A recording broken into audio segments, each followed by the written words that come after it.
I think a lot of what happiness is a management issue, and decisions that you're making right now, like you could be in a state of mind right now, but you can make some decisions to adjust that, and over the next couple hours, you'll get to a much better place. And these constant management decisions, they waver in and out of your life on a daily basis. Like this idea that you could have a good mindset and then all of a sudden you'll be happy. That's horseshit. Like it's like the tide.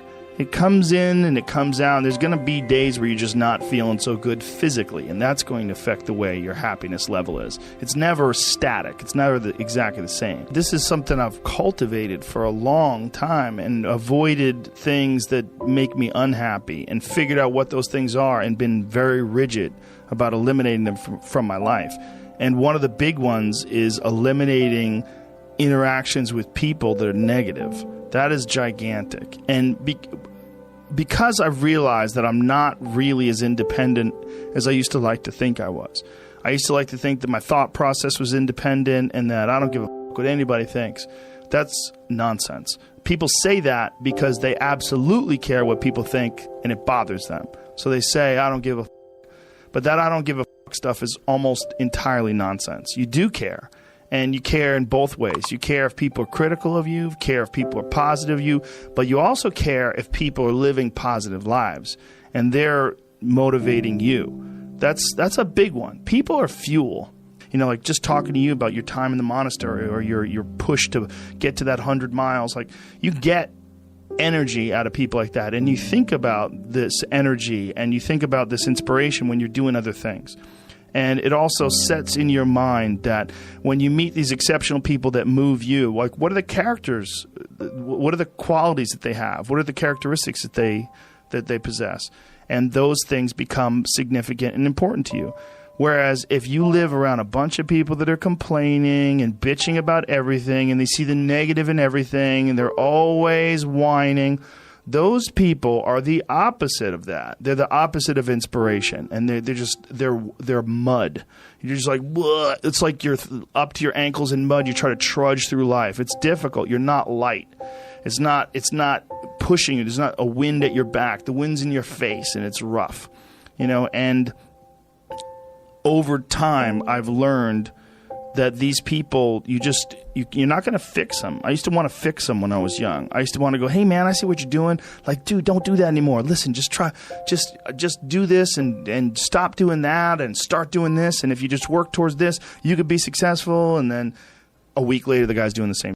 You're like, okay, right. I'm wasting a significant amount of my energy on someone who doesn't want to waste any of their energy on themselves.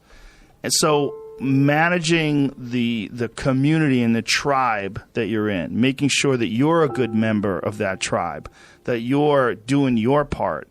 When you're around happy, inspirational people that are successful, it makes you feel better and you get inspired. And if you act on that inspiration, your life will be more fulfilled. And it's not just inspirational in terms of financial success, but in terms of doing difficult things, whether it's running 100 miles, it doesn't pay you a goddamn thing other than the wealth of the knowledge that you can push yourself to such an extreme. Or anything else, whether it's someone who becomes really good at playing chess or someone who's really good at martial arts or whatever it is.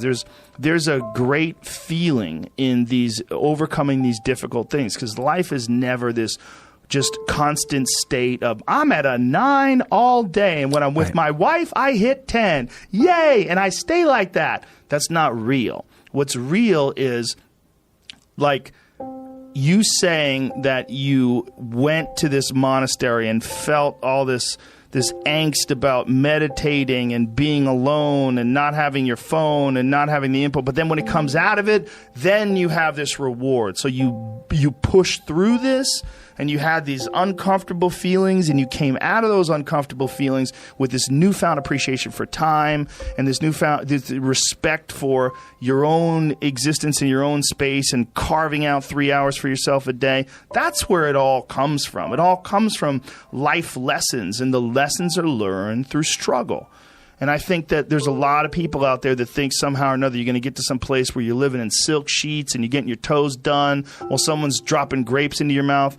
I don't want that. I've never wanted that. That guy's not going to be happy. He's going to be bored. An hour into the grapes, you're going to get those grapes away from me. Stop painting my toes. What am I doing in this bed? I got to do something. I'm not stimulated. The human organism, the animal that we are, needs constant stimulation because it evolved trying to find food and escape enemies, and find shelter, escape nature, escape the elements, try to survive. And this is the great joy that you have in taking care of your children, that you can protect your children from the elements and the enemies and feed them. And it's also the great sadness that you see in losers.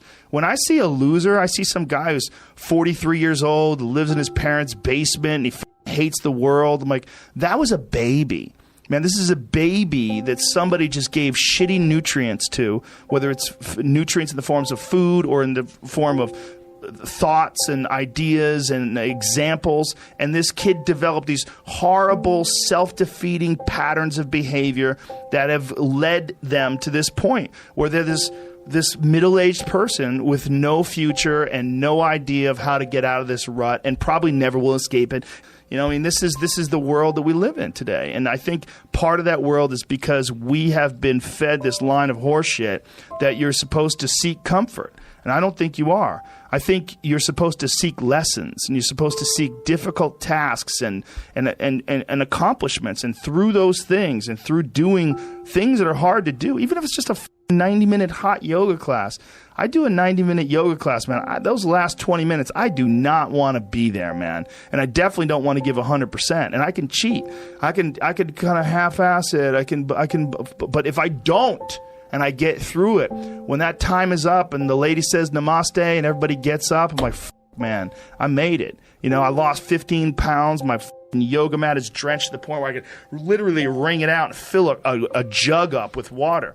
But through that struggle, I will now have a better day, and I better do it again tomorrow or do something else, because if I just think, well, tomorrow I'm just going to coast and eat Twinkies and watch TV. Oh, hello, sadness, my old friend. Hello, depression. Because when you're not doing anything, you feel like shit. And that's just a part of being a human being. And we can pretend that we're something other than what we really are. And we can pretend, nah, me, man, I'm just cool, just chilling, doing nothing. Bullshit. You're a fucking human. You're a human being. You evolved from the hundreds of thousands of years of hunters and gatherers and people that were struggling. Those human reward systems are carved deeply into your DNA. And if you don't respect that, if you don't respect the mechanism of happiness and fulfillment and what you really need to do in order to feel satisfied in life, camaraderie, love, family, friendship, struggle, testing yourself, learning, all those things are imperative. They're all a giant part of being a person.